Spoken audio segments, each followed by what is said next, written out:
Vamos dar início então ao nosso encontro de estudos para o Livro dos Espíritos dessa noite. Hoje é dia 14 de agosto de 2024, uma quarta-feira, são 19 horas e 34 minutos na cidade de Jaú. Nós estamos transmitindo este encontro de estudos em nome e em homenagem à Associação Jauense de Estudos Espíritas, e estamos localizados na cidade de Jaú, estado de São Paulo, Brasil. Estamos estudando o Livro dos Espíritos, a sua conclusão, no item 9. Vocês que vão acompanhar com o livro aberto, é o último item da conclusão. Então, quem vai acompanhar com o livro aberto, a Dulce Mortari, está lá conosco, lá pelo YouTube.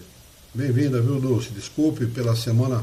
A semana passada nós não conseguimos transmitir. Houve aí um problema com a plataforma e nós não conseguimos transmitir pelo YouTube, viu? Mas obrigado pela sua presença. Por enquanto é só a Dulce que está conosco, além de nós aqui pelo Google Meet. Muito bem. Neste item, Kardec vai dizer o seguinte: os adversários do Espiritismo não se esqueceram de utilizar contra ele algumas divergências de opinião sobre certos pontos da doutrina. Não é de admirar que no começo de uma ciência, quando as observações estão ainda incompletas e que cada um as encara sob o seu ponto de vista, sistemas contraditórios tenham podido aparecer.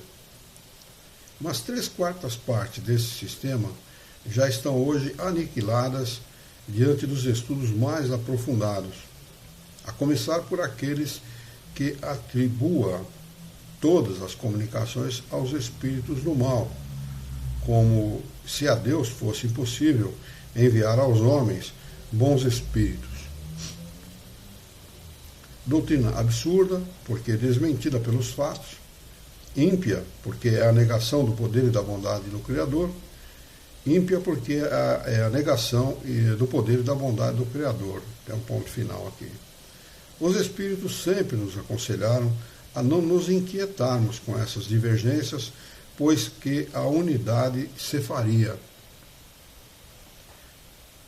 Ora, a unidade já se faz sobre a maioria das questões e as divergências tendem a desaparecer a cada dia.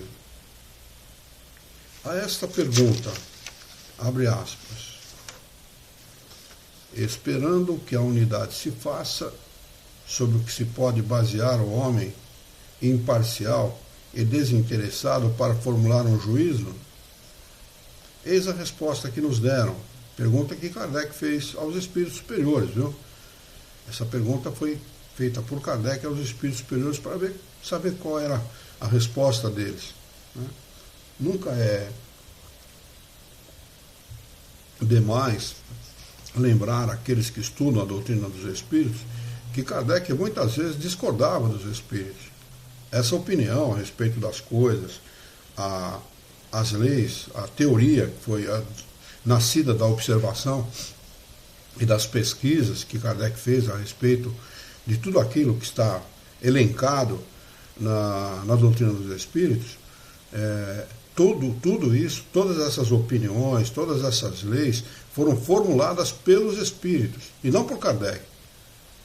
Às vezes não dá para desvincular, né, na cabeça da gente, que conhece a doutrina espírita como ela é hoje, não dá para desvincular isso, achando que Kardec era totalmente, vamos dizer assim, pensava em uníssono com os espíritos superiores. Não.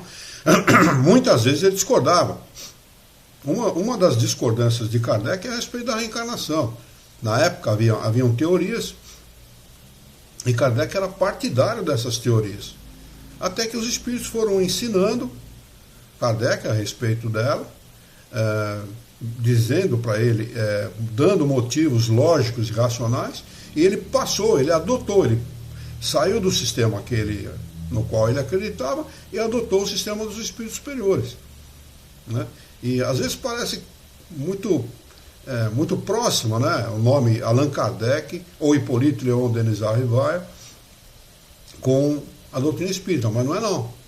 Kardec também aprendeu com os espíritos superiores, né? Com a vantagem de que ele era um cara positivo, ele não era um cara que tinha preconceito contra aquilo que os espíritos ensinavam, muito menos preconceito contra as manifestações dos espíritos em geral, né? Esse era o grande, vamos dizer, fator positivo para ele, que a maioria era preconceituosa contra as manifestações dos espíritos, até porque essas manifestações eram utilizadas como brincadeiras de salão, por gente fútil, por gente que tinha pouco interesse em coisa séria, né? E a maioria, com cientistas, gente dedicada ao estudo, não chegava nem perto disso. Kardec também não queria chegar, viu? Se vocês não conhecem a história, leiam a história de Kardec, vocês vão ver que é exatamente isso que eu estou falando. Pois não, Alexandre? Isso que você está comentando, claro que a filmografia, né, cinema, tem muita coisa de fantasia, até porque são romances também, mas o filme Kardec, para quem pode, na Netflix eu acho que ainda está em cartaz, para quem pode assistir. Tem na Netflix. Ali tem um relato muito próximo do que realmente eu acredito que tenha acontecido, né, Luiz? Porque lá no início desse contato do Hippolyte Denisard antes de ser Kardec, com a doutrina espírita, ele era muito resistente também, né? Bastante. Existia realmente uma grande algazarra por parte de todo mundo lá em relação à história das mesas girantes, etc. E Kardec não se convencia, não aceitava isso de jeito nenhum, também não entendia o espiritismo, né? não compreendia. Até que ele foi, com razoabilidade, ele começou a olhar a coisa por um outro prisma que ninguém estava olhando. Ele falou, só um pouquinho, por trás dessas comunicações tem alguma coisa a mais que a gente tem que estudar. É isso aí. Diferente dos outros que não levaram isso a sério, né? É mais ou menos como se nos convidassem, a nós, que nos dedicamos procuramos nos dedicar a coisas mais sérias, nos convidassem para ir no baile funk. Exatamente. Era mais ou menos isso. Eu não estou exagerando, viu? Eu não estou exagerando, não, porque na época era mais ou menos isso, era uma coisa burlesca, era uma coisa teatral, era uma coisa utilizada para diversão. E para diversão, muitas vezes, da mais baixa qualidade. Porque conta-se, à época, que os espíritos respondiam aquilo que se lhe perguntava e aquilo que não se lhe perguntavam também. Do tipo assim, por exemplo, a pessoa falava, fala aí de fulano e tal. Bom, o que você está falando de fulano? Você faz isso. Era desse jeito, sabe? Então, quer dizer, vocês imaginem o ambiente, né? Como era o ambiente. Era um ambiente totalmente burlesco, uma coisa muito, sei lá, para quem era dado, para quem tinha motivos sérios para viver, como era o caso de Kardec, que fundou escolas, né? Era um pedagogo sério, que escrevia livros para o governo, a pedido do governo, né? Para ajudar as mães a ensinar o francês para os seus filhos, e as escolas a ensinarem o francês para os seus filhos. Você imagina um cara que fundou uma escola para dar aulas gratuitas às pessoas, né? Então, um cara seríssimo, um cara vai se dedicar a uma coisa como essa, vai se aproximar de uma coisa como essa era a resistência dele. Mas ele teve a sorte, vamos chamar só de sorte, né, para bom entendimento, de ter dois amigos, um dos quais, nos dois ele confiava, eram dois amigos sérios, mas o segundo, que ele falou a mesma coisa, era um cara seríssimo, que participava de reuniões espíritas na casa de uma família. Ele falou, vem aqui você... O primeiro chegou para ele e falou assim, a mesa responde pergunta. Falou assim, de uma forma meio jocosa, meio brincalhona. Então ele falou, como responde pergunta? A mesa não tem cérebro, a mesa não pensa. né? Tem alguma coisa de maquinada por trás disso, né? Que eu não me interessa, é uma coisa de salão, uma brincadeira que eu não quero participar. Não sou dado a brincadeiras. Já o outro não, já o outro falou, olha, não é bem assim, eles vêm, a gente faz perguntas, eles respondem coisas que não estão à altura do médium, além do conhecimento do médium e tal. Começou a dar para ele dicas que ele começou a visualizar de uma forma completamente diferente. Quando ele começa a participar das reuniões na casa dessa família, que havia ali um grupo de umas 20, 30 pessoas que participavam da reunião.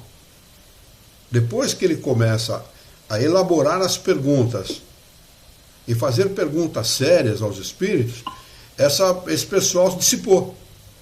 Porque a maioria estava ali com o mesmo propósito dos salões. Estava ali com o propósito de brincadeira. E fazer a coisa por curiosidade. E o aprofundamento, né, Luiz, de Kardec, aí ele já com uma outra visão sobre o Espiritismo, já com uma compreensão melhor depois dessas reuniões com essa família, o início do aprofundamento começou com aquelas meninas médiums, as duas irmãs, que eram meninas de 10, 7, 12, 8, alguma coisa nesse sentido, que eram médiums ostensivas, né, e que realmente começaram a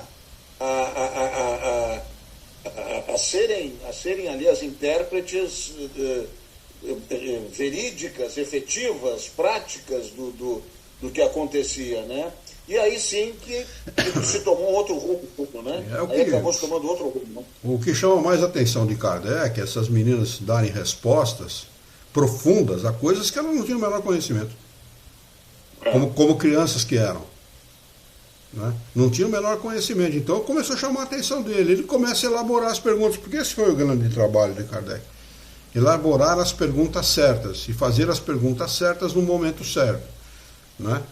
Então o pessoal dissipou, esse pessoal que era dado a brincadeiras, a coisas jocosas e tal, esse pessoal se dissipou. Ficou ali na reunião aquela meia dúzia que gosta de coisa séria. Né? Por isso que a doutrina espírita se lida com a doutrina espírita, quem lida de forma séria com a doutrina espírita sabe a restrição que tem. É sempre aquela meia dúzia que gosta de coisa séria. É sempre assim.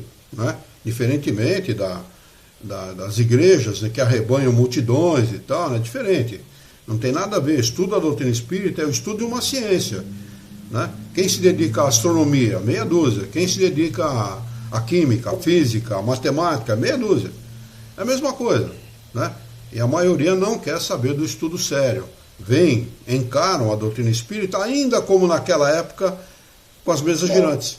Como uma brincadeira, como uma coisa jocosa e tal, como uma coisa de adivinhação, misterioso, maravilhoso, sobrenatural e tal. E daí, só para encerrar essa minha... E daí foi um passo, né, logo a seguir para a criação da Sociedade Parisiense. Né? Ele edita o Livro dos Espíritos, né, com 501 perguntas na sua primeira edição, a 18 de abril de 1857.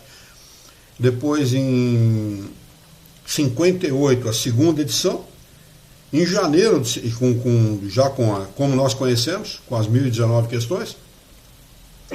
E em janeiro de 58 ele já funda a Sociedade Parisiense de Estudos Espíritas, que tinha o propósito de ser um centro de interação com os espíritos, de pesquisa e de observação dos espíritos. Não tem nada a ver com os centros espíritas de hoje. Nada a ver. É completamente diferente dos centros espíritas de hoje. Sim, se restringia o acesso, se as pessoas precisavam ser recomendadas por aqueles que já frequentavam, não se dava acesso a qualquer pessoa e tal, exatamente por ser uma coisa muito séria, uma coisa voltada para a seriedade da ciência, para a pesquisa. Diferentemente dos centros espíritas de hoje, que o pessoal pega qualquer um para ser presidente da casa, se dá a casa no centro espírita para quem não tem o menor conhecimento, então bom. Mas vamos lá, vamos continuar aqui nos nossos estudos.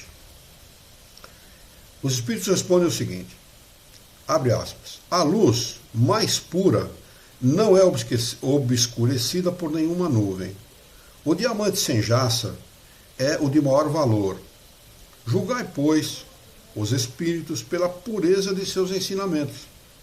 Não esqueçais que entre os espíritos há os que ainda não se despojaram das ideias da vida terrena. Sabei distingui-los pela linguagem. Julgai-os pelo conjunto do que vos dizem. Vede se há encadeamento lógico nas ideias. Se nada do que dizem denuncia ignorância, orgulho ou malevolência. Em uma palavra, se as suas expressões estão sempre marcadas pelo cunho da sabedoria, que revela a verdadeira superioridade. Se o vosso mundo fosse inacessível ao erro, seria perfeito, mas longe disso, pois estáis ainda aprendendo a distinguir o erro da verdade. Necessitais das lições da experiência para exercitar o vosso julgamento e vos poderdes adiantar. A unidade se fará do lado que o bem jamais esteve misturado com o mal. É desse lado que os homens se ligarão pela própria força das circunstâncias, porque reconhecerão que ali se encontra a verdade. As pessoas lidam com a doutrina espírita de uma forma tão incipiente, de uma forma onde falta tanto conhecimento, que se acha que o médium, ainda no nosso país, embora seja o país onde existe alguma coisa em torno de 18 ou 20 milhões de espíritas, ainda se acha que o médium é uma coisa especial, que mediunidade é um dom. E não é. Mediunidade não é um dom. Não é uma coisa dada por Deus. Se fosse dado, Deus seria injusto. Então, mediunidade não é um dom, é uma faculdade que permite ao homem ser intermediário dos espíritos. Eles se utilizam para falar a respeito dos médiuns como intérprete dos espíritos. Eu, quando li essa palavra, esse termo pela primeira vez, eu lembrei dos cantores. Os cantores são intérpretes dos autores das músicas e das letras, não são? Mesma coisa. O médium dá a sua interpretação à mensagem que um espírito, que é um desencarnado, lhe passa de pensamento para pensamento. E não há nada que saia fora do normal. O médium, você questionando um espírito através de um médium, é a mesma coisa que você questionar uma pessoa mais sábia para a qual você está pedindo um conselho. É a mesma coisa. Vai falar normalmente, não precisa mudar de voz, nem de aparência, embora muitas vezes o fenômeno faça com que a pessoa mude de voz, de aparência e tal, né? Mas não há a menor necessidade que isso ocorra. A menor necessidade. A comunicação com os espíritos é a coisa mais natural que possa existir, sob todos os aspectos. Não há lugar especial, nem ambiente especial, nem, a não ser do ponto de vista moral. Aí já é uma outra situação. Né? Mas não há necessidade de nada. Pode-se fazer reunião espírita e receber mensagem dos espíritos na casa de uma pessoa, na minha casa, na casa de vocês, em qualquer lugar. Nós podemos ter contato com os espíritos. Além do que, quando as pessoas não buscam esse contato, eles se manifestam espontaneamente. E as pessoas, às vezes, não sabem como julgar isso. O que fazer para julgar, ou que atitude tomar diante de uma coisa inusitada como essa. Foi o que aconteceu com a minha mãe, por exemplo, já relatei algumas vezes aqui. Né? Então os espíritos agem dessa forma. Por isso que eles falam aqui. A unidade, ela vai acontecer a partir do momento que os homens entenderem que o espiritismo é uma ciência. E vão começar a julgar os espíritos de forma efetiva, como eles devem ser julgados. Pelas suas palavras. Como é que nós julgamos um encarnado aqui na Terra? Aquele que fala coisa boa, coisa séria, coisa positiva, etc., que tem uma linguagem assim, ele é levado a sério. Quem não age assim, ou aquele cujas atitudes não demonstra o que ele fala através da boca, ele é julgado como ele é. Né? São apenas palavras. As atitudes não condizem com as palavras, porque a teoria, ou melhor, a fala tem que estar atrelada à atitude. São duas coisas essenciais para você julgar uma pessoa. Né? O que ele fala e as suas atitudes. Se uma coisa condizer com a outra, então é verdadeiro. Se não condizer, não é verdadeiro. Além do que, como eles dizem aqui, nós estamos num mundo onde nós ainda estamos aprendendo a julgar. Nós nos utilizamos em tempo integral de uma coisa chamada discernimento, e é preciso que se utilize mesmo, né? Para julgar o que é bom daquilo que não é bom, o verdadeiro do falso, o branco do preto. A dicotomia aqui é uma coisa presente na nossa vida, e nós sempre estamos lidando com essa dicotomia. É uma necessidade para o ser humano no nosso atual estado evolutivo. Então, para o Espiritismo não é diferente, é exatamente assim, né? Nós só conhecemos a luz porque sabemos da escuridão. Nós só conhecemos o branco porque sabemos do preto. Nós só aprendemos a julgar uma coisa boa porque existe o oposto. Existe o mal. Né? Existe aquilo que não é tão bom assim. É exatamente isso. No finalzinho aqui eles falam uma coisa muito importante. Quaisquer que sejam, portanto, o modo de progredir que se admita, ou melhor, desculpe, a unidade se fará do lado em que o bem jamais esteve misturado com o mal. É desse lado que os homens se ligarão pela própria força das circunstâncias, porque reconhecerão que ali se encontra a verdade. Deixa eu ver se tem alguém, parece que tem alguém no Facebook. Não, tá certo. Muito bem. Seguindo então. Que importam, aliás, algumas dissidências que são mais da forma que do fundo, notai que os princípios fundamentais são os mesmos por toda parte, e vos devem unir num pensamento comum, o do amor de Deus e da prática do bem. Quaisquer que sejam, portanto, o modo de progredir que se admita ou as condições normais da existência futura, o alvo final é sempre o mesmo, ou sempre o mesmo, fazer o bem, e como sabeis, não há duas maneiras de o fazer. Se entre os adeptos do Espiritismo há os que divergem de opinião sobre alguns pontos da teoria, todos, entretanto, estão de acordo sobre os pontos fundamentais.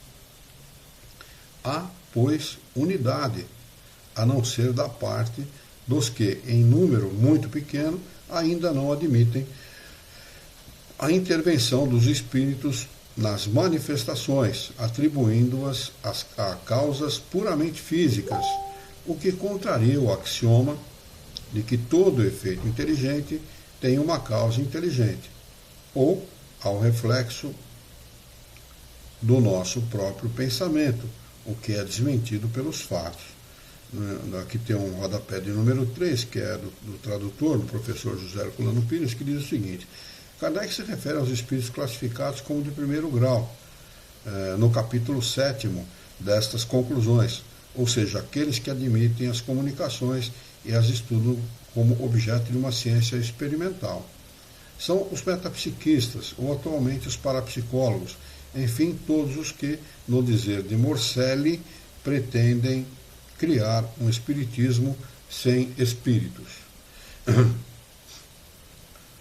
Ele segue: os demais pontos são secundários e em nada ferem as bases fundamentais.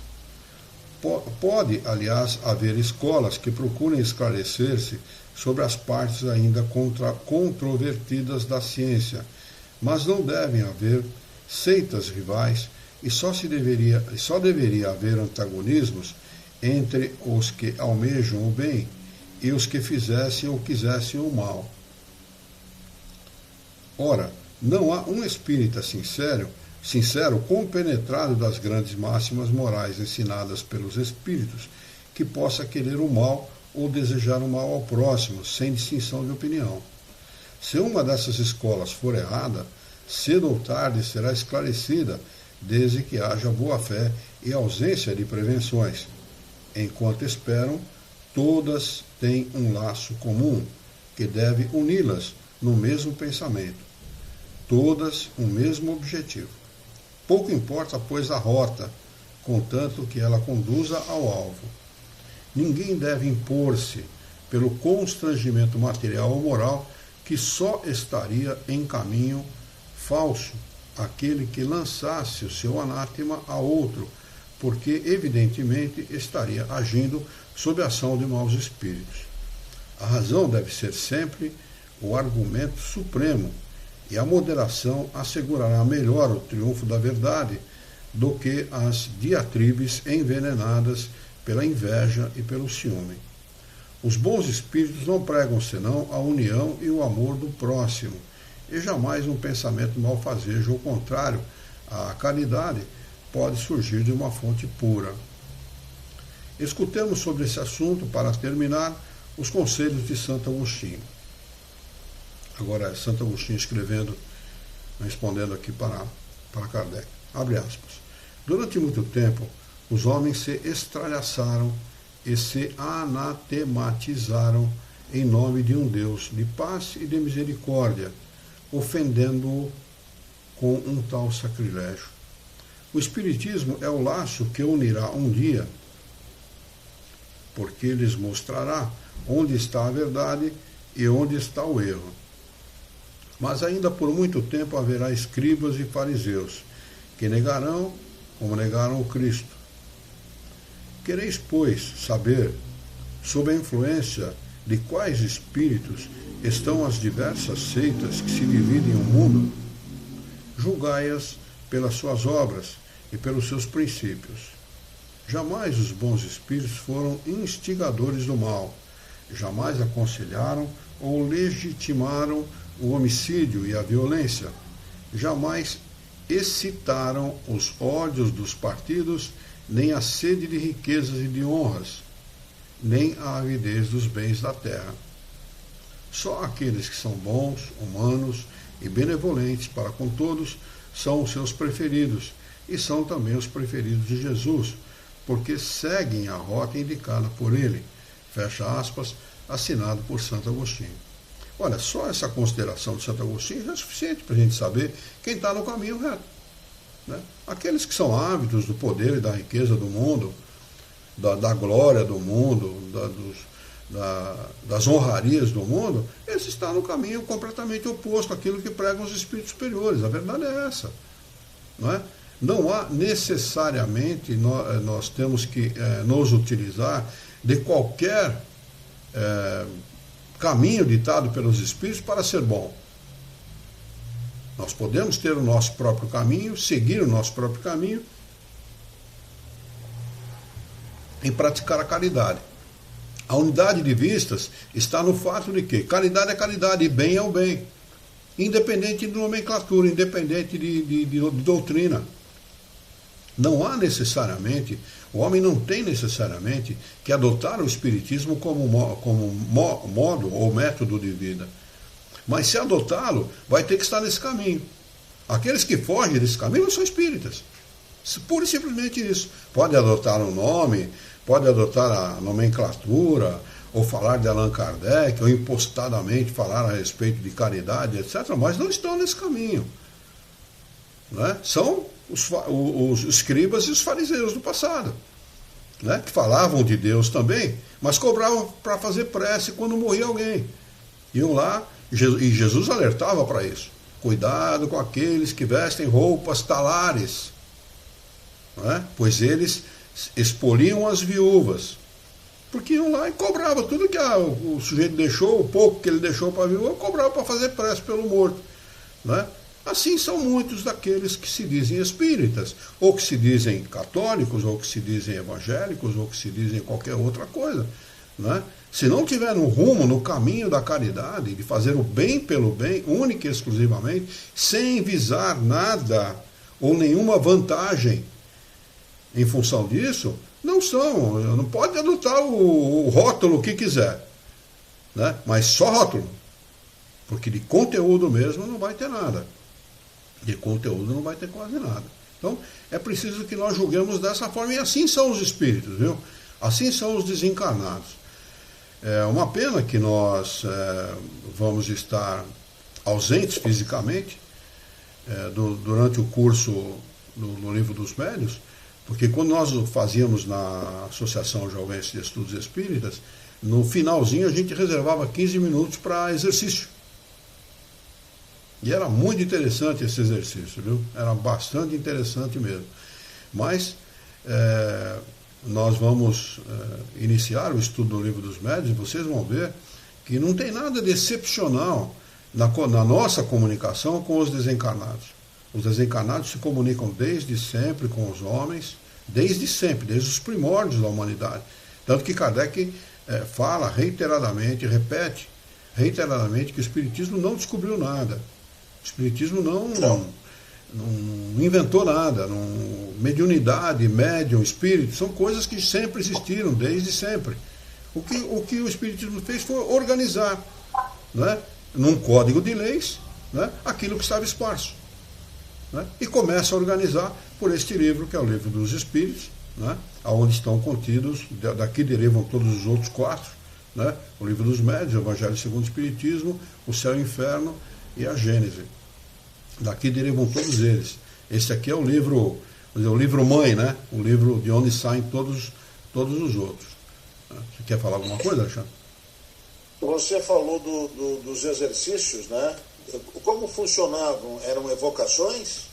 Não, a gente, no final dos estudos, nós combinávamos com a turma, né?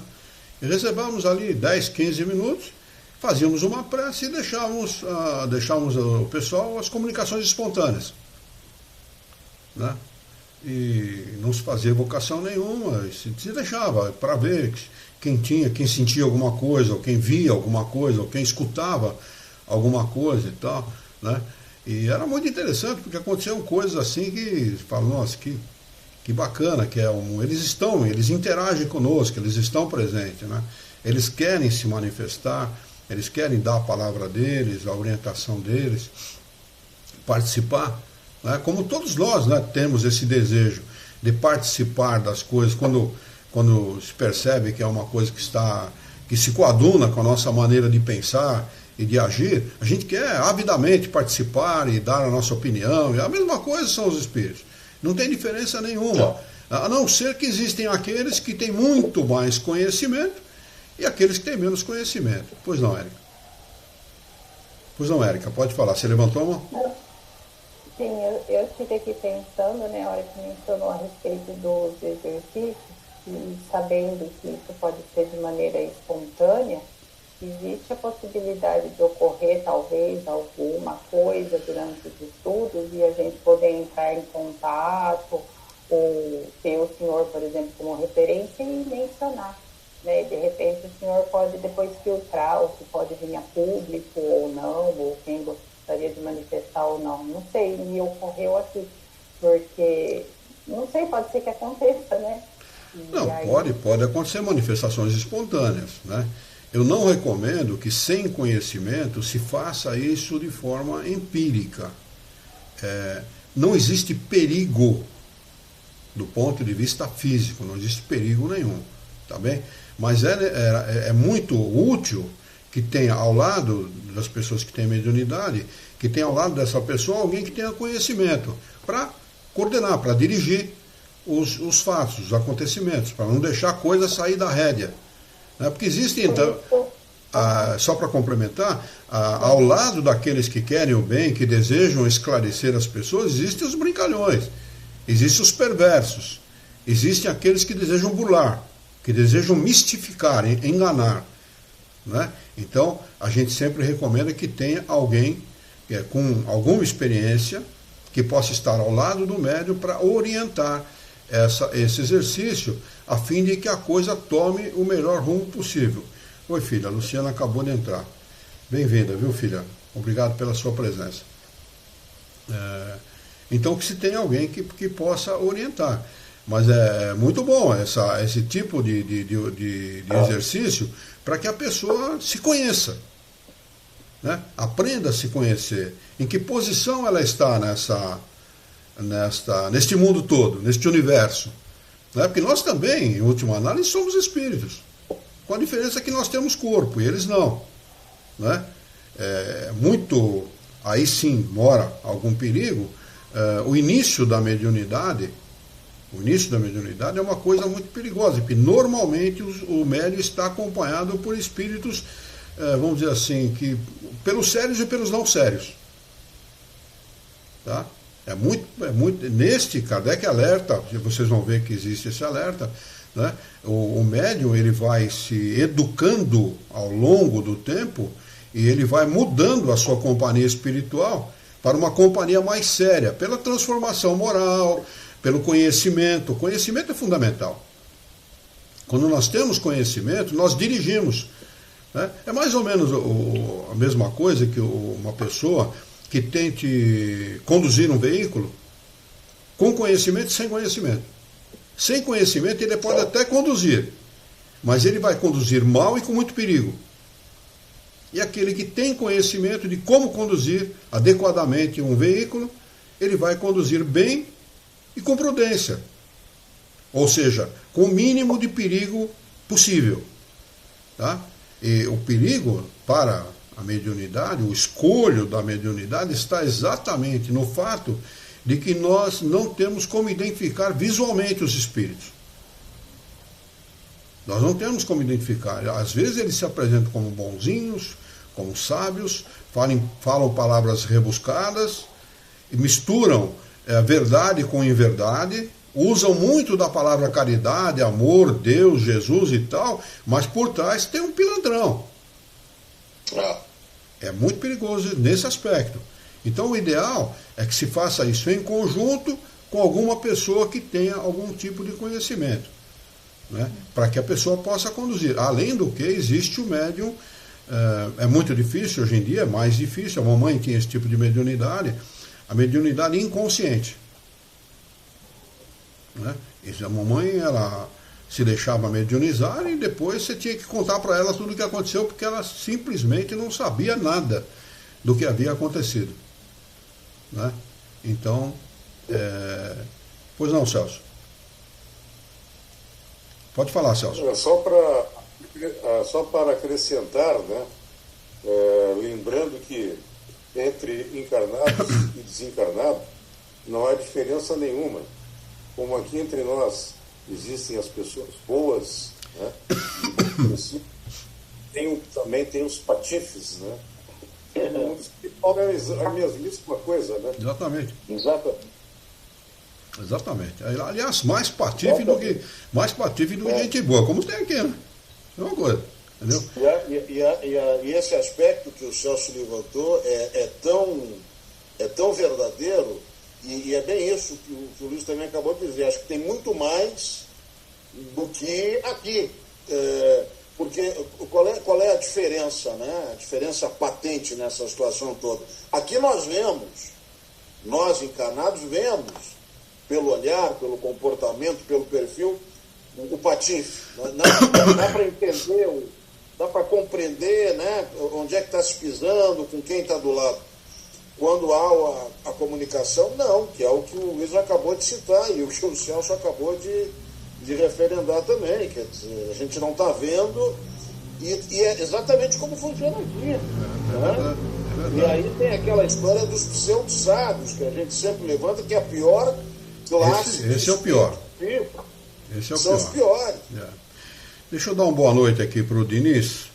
O Diniz Fernando Lopes está conosco. Boa noite, Diniz, seja bem-vindo. E o Dirceu Meiado está conosco também. Os dois estão lá pelo Facebook. Muito obrigado pela presença de vocês, viu? E vale só a lembrança, Luiz, da questão da escala espírita, né?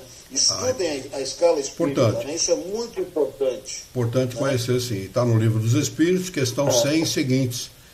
E o Livro dos Espíritos. Porque dá para entender ali quais são os perfis existentes. Né? E ali fala bem sobre os pseudo-sábios.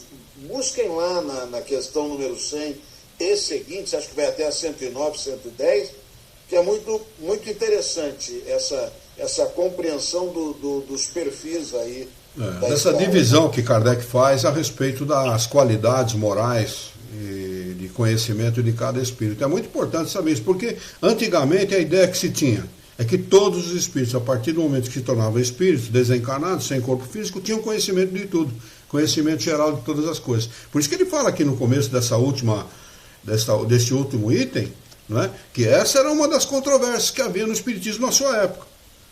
Não é? Aí acabou se entendendo que não é assim, não é porque o sujeito desencarna que ele tem o conhecimento geral de todas as coisas. Pelo contrário, ele continua sendo exatamente o que ele era quando estava encarnado. Não é? Aliás, não vira santo, né? Exatamente. Aliás, é vítima, né, da sua própria maneira de pensar. É uma das recomendações dos espíritos é que se mude a maneira de pensar ao longo da encarnação. Aliás, nós estamos aqui para isso mesmo, né? Adquirir conhecimento, realizar experiências, acumular conhecimento e progredir. Né? Esse é o processo da encarnação e da desencarnação também, porque nós aprendemos como desencarnados também. Né? Aprendemos como encarnados e como desencarnados. Lá se aprende muito mais do que aqui. Aqui nós aplicamos os conhecimentos. Né? Mas é fundamental mudar a nossa maneira de pensar, para quando nós desencarnarmos, não sermos vítimas de nós mesmos.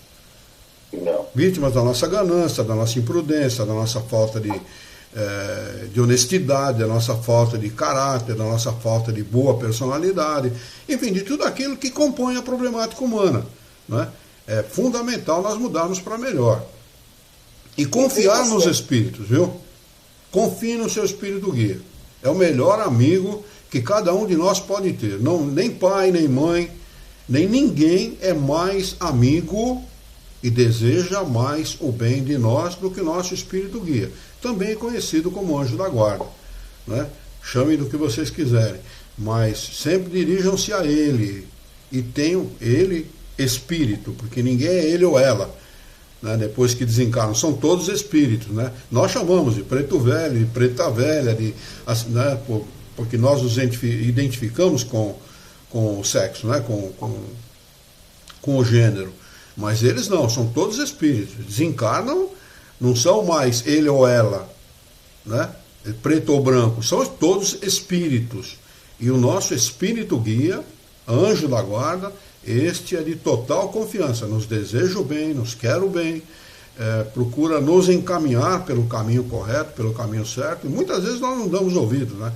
Somos um bando de topeirinha, né? Andando pela vida e às vezes não damos ouvidos para as coisas mais óbvias e mais lógicas que podem acontecer na nossa vida. Não é bem assim, não, vai dar muito trabalho e vou por outro caminho que é mais fácil.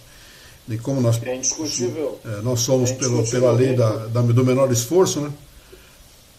Indiscutivelmente o nosso melhor amigo, né? Sem dúvida. O nosso espírito guia, espírito protetor. E só um outro aspecto, Luiz, como nós vamos entrar no livro dos médiuns no dia 28, só relembrando que vai ser às 8 horas da noite, né, a partir das 8, para quem tem a mediunidade, ou para quem consegue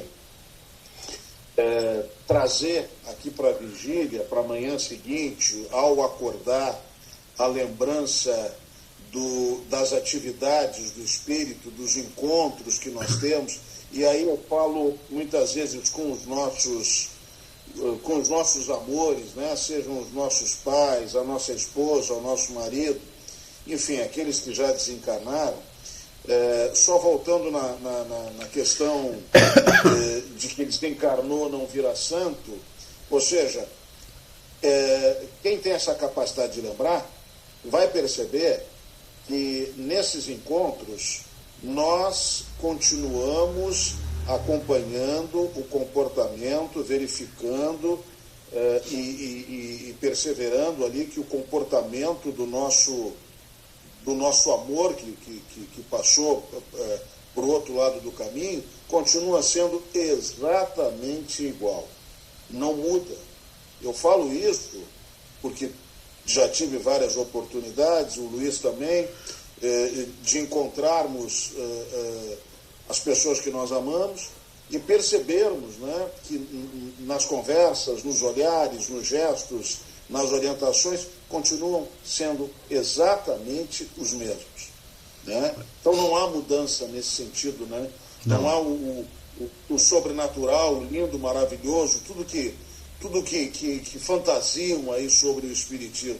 E aí eu me lembro que o Celso acabou de falar, que é exatamente a mesma coisa de uma outra forma, vamos colocar assim, sem o corpo físico, né?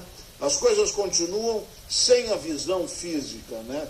Hoje nós não temos a visão física aqui encarnados. Quando a gente desencarna, muda completamente, porque nós, ou mesmo quando nós nos emancipamos, ao longo do sonho, nós entramos ali na relação, né, com os espíritos, porque somos espíritos. E aí nós entendemos que tudo continua da mesma forma.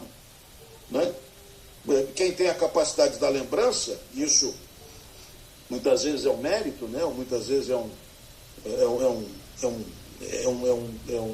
bem que se tem, que se recebe, um presente que se recebe. Isso é muito importante, porque a gente verifica que não há mudanças nesse sentido, né, Luiz? O fato da pessoa lembrar de um sonho, a gente chama de sonho, né, porque é o hábito que nós temos, né, de chamar, mas na realidade são relações dos espíritos encarnados com os desencarnados e vice-versa, né? A capacidade de lembrar é o fato da experiência passar pelo cérebro físico. Quando ela passa pelo cérebro físico, fica registrado. Então nós acordamos lembrando daquilo que aconteceu, muitas vezes é desconexo. É como um filme que nós assistíssemos o início, uma parte do meio e o final. Aí fica tudo desconexo. Você não sabe muito bem como interpretar aquele troço, porque não tem sentido. Né? Muitas vezes não tem sentido. E entrasse no meio desse filme mais outros filmes que a gente nem sabe quem são. Né? Mas o fato é que essas experiências não passam e não tem que passar mesmo pelo cérebro, pelo nosso cérebro físico, por esse quilo e pouquinho aí de massa encefálica, não tem que passar mesmo, porque como o Kardec fala e os espíritos superiores ensinam, a noite traz o seu conselho. Eles falam assim, meditem nessa frase, a noite traz o seu conselho. E é verdadeiro. Já ouvi muito falar que a noite é o melhor conselheiro, né? É uma outra maneira de dizer a mesma coisa, né? Por quê? Nós dormimos com um problema, recebemos as orientações e acordamos muitas vezes com a solução. Isso acontece. Temos um exemplo na humanidade chamado Washington Carver. Pesquisem lá depois aí no YouTube, no Facebook, no Google. Washington Carver, um norte-americano que inventou a pasta de amendoim. Era um negro, ele nasceu no final, se não me engano, meados do século XIX, ou algo assim, e se formou à custa de muitos sacrifícios, se formou na faculdade, e ele era professor da universidade, uma universidade nos Estados Unidos, tinha um único terno, ele chegou a ser convidado pelo presidente dos Estados Unidos para recebê-lo, para conversar com ele, e foi com aquele terno. Falou, eu tenho um corpo só, um terno tá bom demais. Ele era chamado de professor, mas professor e tal. Não, tá bom, um terno só é o suficiente. E ele conta no livro dele, se eu não me engano, é Laboratório de Deus o nome do livro, o título do livro, Laboratório de Deus. Ele dormia com o problema e acordava com a solução. Né? Exatamente isso que nós estamos falando. Então, a emancipação parcial do encarnado, porque ela só vai ser total quando houver o desencarne, a emancipação parcial acontece com todo mundo, com todos. Por que eu não lembro? Porque não é para lembrar. As nossas experiências como espírito, porque aí nós somos espírito, né? Botou o corpinho na cama, dormiu, né? Como eu, quase que vira uma pedra, não lembra de nada, não sabe nada do que aconteceu, né? O corpo está lá, mas o espírito ele vai longe, vai saber onde é que ele vai, com quem que ele lida, quais são os conhecimentos, quais são as instruções, as orientações que recebe, enfim, as broncas, né? Porque, você está pisando na bola, rapaz, vamos fazer diferente, é assim mesmo que eles fazem mesmo. Nosso espírito guia, ele aproveita essa oportunidade para chamar atenção, para falar e tal, para orientar. E muitas vezes, diz os espíritos superiores, nós recebemos orientações para outras encarnações, que vão refletir em outras. Imagine vocês a importância desse período de 5, 6, 8 horas que nós passamos dormindo. É de uma importância extrema para nós como espíritos em desenvolvimento, em progresso. Fundamental. Não é? Então precisamos nos ater muito a esse momento do sono e pedir a Deus que possamos, durante ele, estar em companhia dos bons espíritos, do nosso espírito guia, porque muita gente, que nem falava minha mãe, dorme que nem um burro e levanta que nem um cavalo. Ela usava esse termo, né, brincando com a gente, porque não faz uma prece ao levantar, não faz uma prece ao dormir, não entra em contato com Deus pelo pensamento durante o dia, não faz nada. É preciso nós sempre estarmos conectados com o Criador. Ao iniciar uma tarefa, pedir a bênção de Deus, pedir a ajuda de Deus e dos bons espíritos para aquela tarefa que estamos iniciando. E ao encerrar, a mesma coisa, um pensamento agradecendo a Deus pelo dia, pela tarefa realizada e etc. Não precisa rezar uma missa, né? Nem perder um tempão, perder uma força de expressão, mas ou utilizar-se de um tempo muito grande fazendo uma prece. Se quiser fazer, sem problema nenhum, mas não é necessário. Um bom pensamento, um pensamento do fundo do coração, né? A propósito de tudo que nós queremos agradecer e queremos pedir a ajuda dos bons espíritos, é importantíssimo. Está com uma dor de cabeça? Pega um copinho de água, coloca lá, coloca uma cobertura sobre ele e pede para os espíritos fluidificarem. Né? A fluidificação da qual eu estou falando, não confunda com fluidez. São duas coisas diferentes. A água é fluida, porque ela tem fluidez, ela é líquida. Como a eletricidade é um fluido também. Tá? Mas os fluidos que eu estou falando são modificações da matéria que os espíritos promovem, realizam e inserem na água, porque a água é um elemento natural e muito simples, e eles conseguem colocar na água os fluidos necessários para o nosso bem-estar. Há pessoas que fazem isso de uma forma tão, assim, com tanta confiança, de que eles sentem sabor diferente na água. A água adquire sabor diferente. A cor não. Ela permanece translúcida e tal, mas o sabor modifica. E uma água que ele sabe a origem. Muitas vezes tirou de uma garrafinha de água mineral, ou então do filtro e tal, né? Ele sabe a origem, não tem gosto aquela água. Mas através da ação dos bons espíritos, do seu espírito guia, dos bons espíritos, essa água muda, porque ela foi fluidificada. Trouxeram fluidos, buscaram esses fluidos na natureza, fizeram um amálgama com os seus fluidos, modificaram esses fluidos e introduziram na água para o nosso bem-estar. Jesus fazia isso em tempo integral. Jesus era o maior manipulador de fluidos, com o conhecimento de um espírito puro que ele era. Foi o maior manipulador de fluidos que nós já tivemos notícia até hoje. Né? Ele conseguia expandir o seu perispírito de tal forma que ele identificava cardume de peixe. Vocês lembram da tal da pesca maravilhosa? De maravilha não tem nada aquilo ali. Simplesmente ele expandiu o perispírito. Seu perispírito foi lá no meio do lago, chamado Mar da Galileia, que nada mais é que um grande lago, né? Identificou o cardume e falou para Pedro: vai lá e joga a tua rede lá. Mas, Senhor, nós passamos a noite inteira pescando, não pescamos um peixe. Ele estava com dívida, né? Pedro tinha dívida para pagar. E ele mais um outro lá, amigo dele, pescando, e não pegaram nada. Jesus identifica, né? O cardume manda Pedro lançar, e a gente sabe o resultado, né? Encheram 2 barcos de peixe e tal, aquela coisa toda. E não tem nada de maravilhoso nem de sobrenatural. É a capacidade que o espírito tem de manipular o seu próprio perispírito, ou de manipular fluidos de tal maneira a fazer com que as pessoas se sintam tão bem que elas se julgam curadas.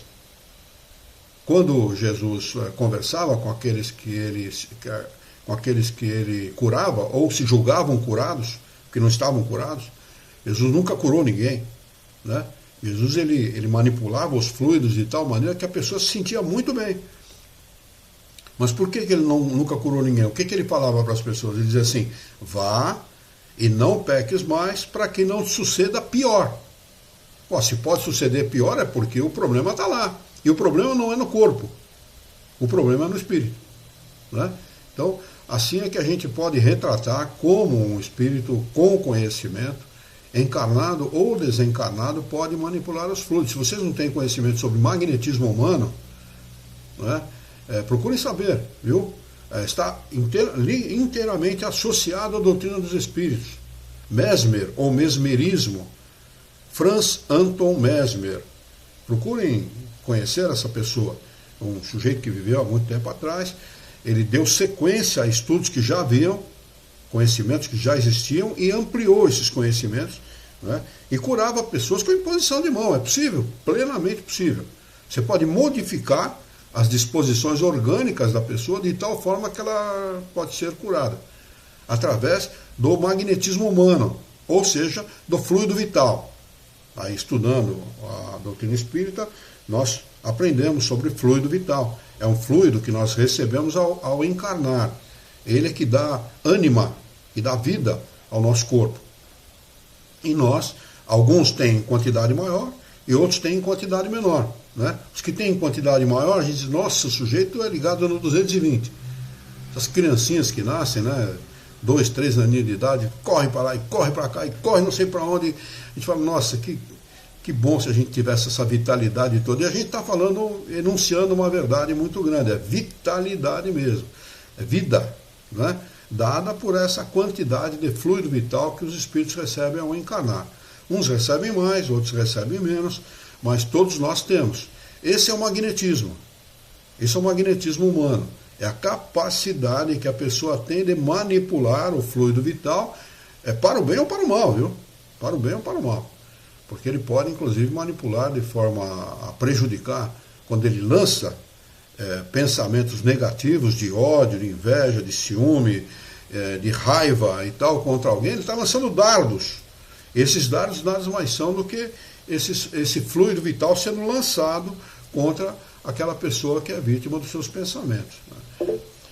Pois não, Alexandre? Como nós estamos chegando ao encerramento aí, final do estudo do Livro dos Espíritos, né?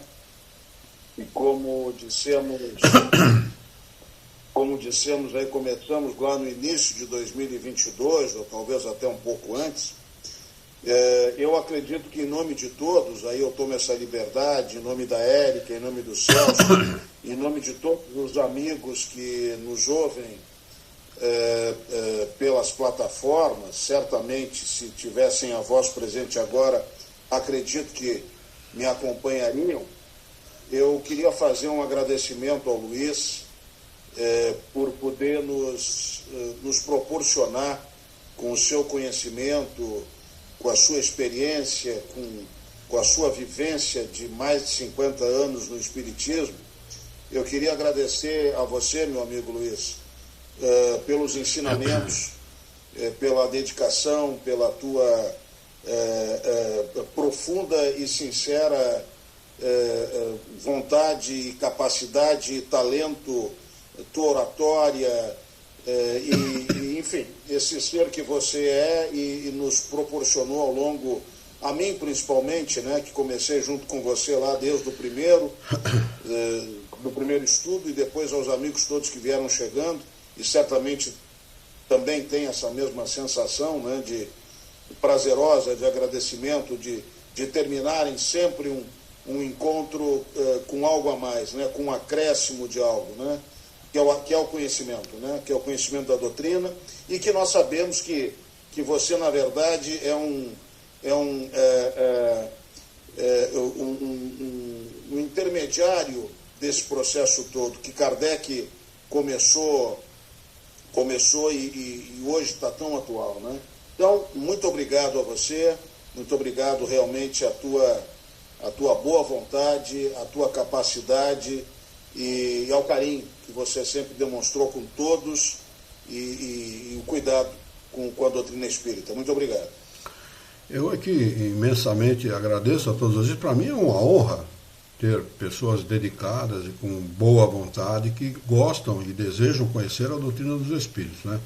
Lá pelo Facebook entrou um pouco atrasada hoje também a Marlene Branco, e o Dirceu Meiado falou que seguir o exemplo de Santo Agostinho e fazer uma boa reflexão cada dia. É verdadeiro mesmo, né? Precisamos fazer isso. Mas lá pelo YouTube, a Dulce, né? A Dulce está fazendo uma pergunta aqui que é bem a propósito. Na próxima semana vai ter estudo.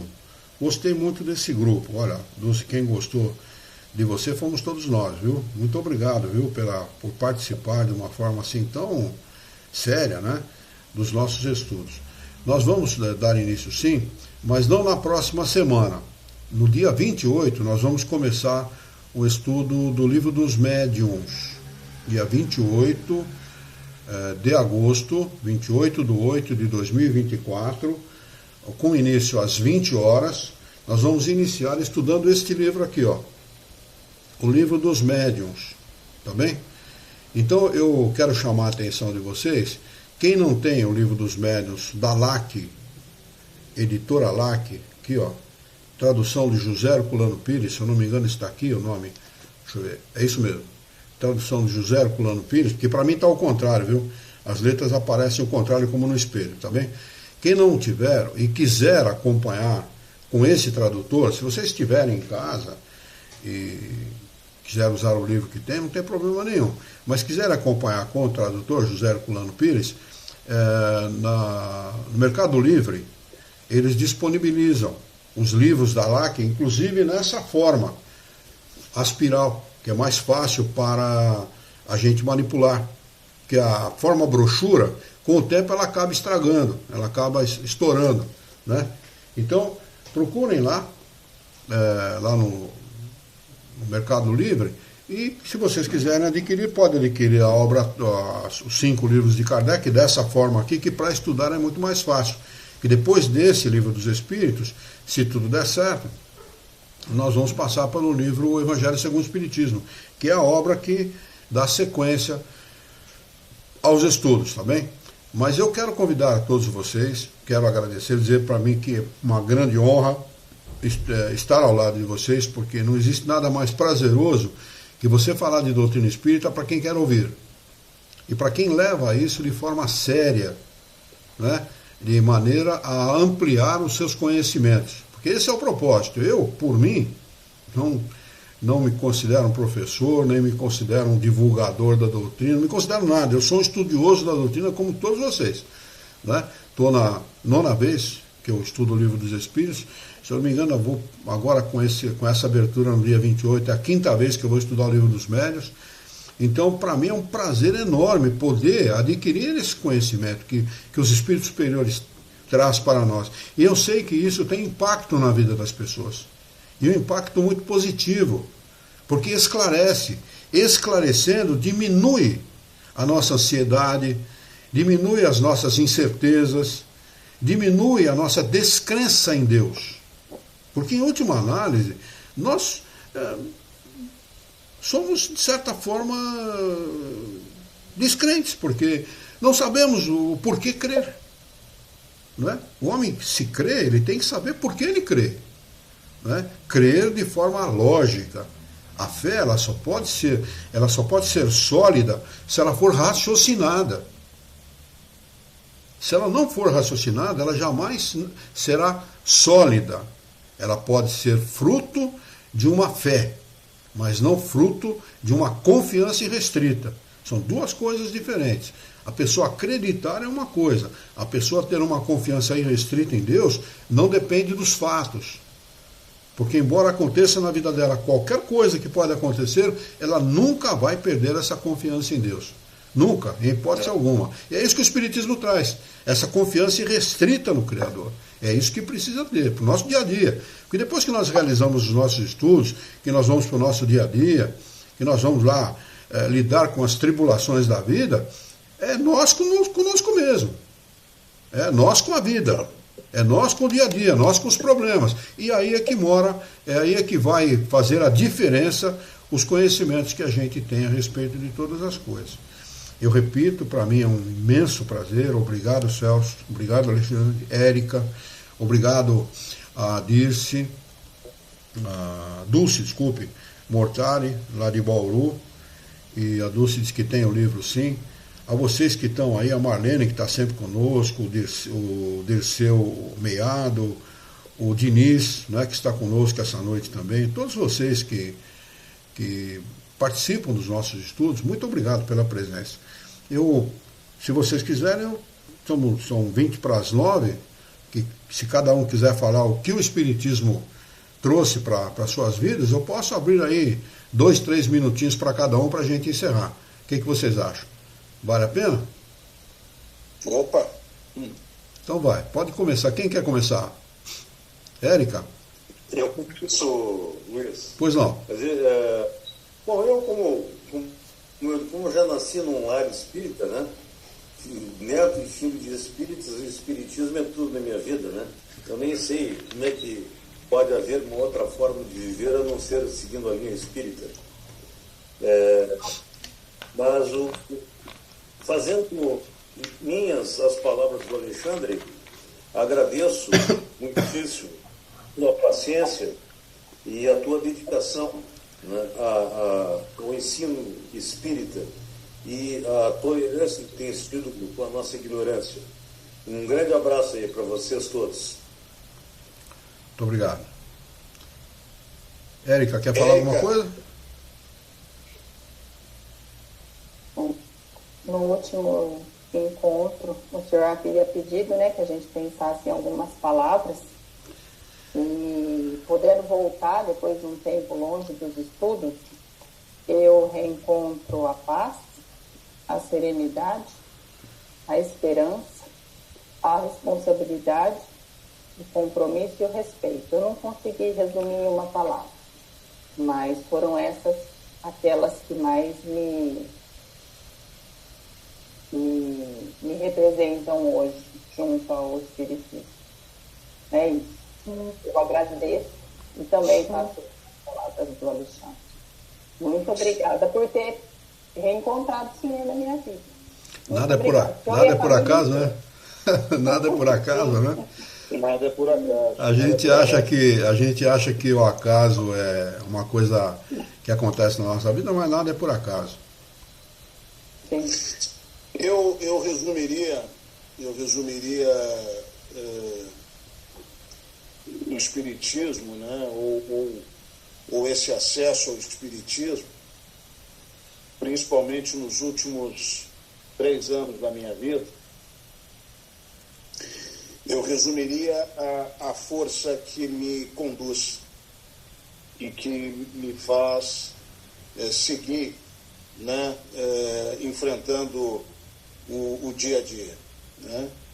Minha esposa desencarnou há 3 anos atrás e foi justamente através do Espiritismo que eu busquei, e com o auxílio do Luiz, né, principalmente o auxílio do Luiz e depois o acesso a tudo, né, foi que eu busquei e busco até hoje enfrentar a dura batalha do dia a dia, né, com mais um pouco mais de conforto, um pouco mais de consolo, né, porque eu sei que nessa doutrina estão as respostas para tudo.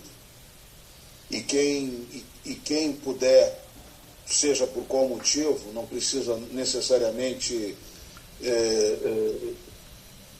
ter alguém que ame desencarnar para poder entrar na doutrina, buscar o conhecimento, faça isso, né?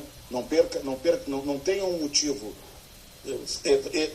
entre, busque a informação, busque o conhecimento, busque o esclarecimento, porque isso vai te ajudar com certeza absoluta a enfrentar as dificuldades do dia, né?